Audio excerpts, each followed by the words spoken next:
Welcome back to Sunrise Today. We're turning our attention now to electricity power situations. Yes, you know, when you talk about that, it always concerns everybody. Today we've got Dr. Urena Onyeuchi, who is a smart metering and power quality analysis expert. Thank you for coming on this morning. Thank you for having me. Well, interestingly, I see that you chaired the IEEE PES Power Africa Conference, and that you've got a passion about electrification and power in Africa, particularly in Nigeria. Yes. Let's start with, are we even focusing on the right things in terms of us achieving our goal of uninterrupted power supply in Nigeria first? I think that we are probably moving in the right direction. I think with development in general, I think that we still need to work on strategy and long-term planning as opposed to short-term, what do we need to fix right now?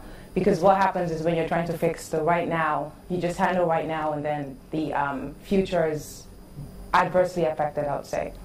So what's the long-term approach that encompasses everything? So it's planning. One, you have to have the right people, the right team to build that. You have to look at net present value, what asset management, right? So what systems are you putting on the grid to ensure that 10 years from now, 20 years from now, we can easily switch them out? Are we managing what we have correctly? And then you have solar power and renewables right now. I look at that as what cell phones and mobile devices did for telecommunications. We were doing landlines and the phones connected to the walls for a long time. And then all of a sudden, the mobile phones came in and changed everything. So we didn't even have to fix that. So I kind of see the landlines as the grid that we have, the national grid, and solar power and so on as that's the cell phones. So I think we need to have a good balance. We need to diversify our energy portfolio. I don't know that I think we're doing a lot of talking, but I haven't seen a lot of improvement, I guess I should say. Tell us a little more about what would you like to see? I would like to see more Nigerians and Africans actually employed in changing power in Africa. I think we tend to hire in a lot of foreigners, which is not necessarily a bad thing. But I think for sustainability, people who haven't lived in Africa can come in and change things based on what they know from their countries. But those of us who've lived here, we know where it hurts. We know, how to change things for ourselves. So that's definitely something I would like to see changed. So the people, I think that we have, especially Nigerians, there are lots of Nigerian youth and experienced folks outside of the country, in the UK and the US, doing great things. For instance, I was excited that Professor Momo, just got, I think, the NERC, became NERC chairman. He's someone who's very passionate, who's been doing power for a long time. That's what I love to see. So when I saw that, I was like, okay, I think we're moving in the right direction. So I think it starts with knowing the right people and planning out.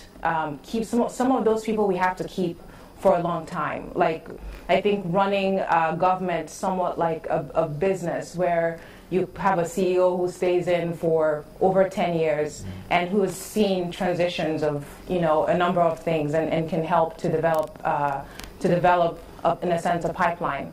So that's some of what I would like to see with regards to power and infrastructure in the country. Speaking about manpower, let's focus on young people. Yes. There's a huge opportunity out there.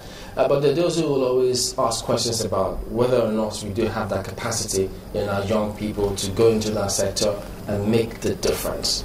Do we? There's potential. There's great potential. I think knowledge is one thing, experience is the other. And then you obviously have passion. Some people have the passion but not the knowledge, so that's a problem. You have the knowledge without the passion, that's not sustainable.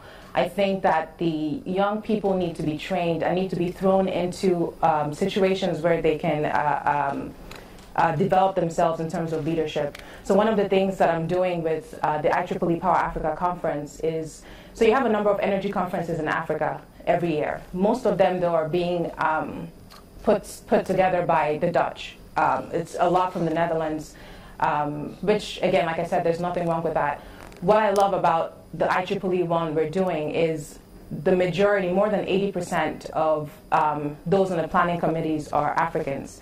And most of them are young Africans. We do have, U.S. professors and so on, but most of the people that I've put on the team are young people. And it's people that I've seen potential in, like, oh, you're good at analysis, how about you chair a finance committee? You're good at organizing, how about you be the secretary?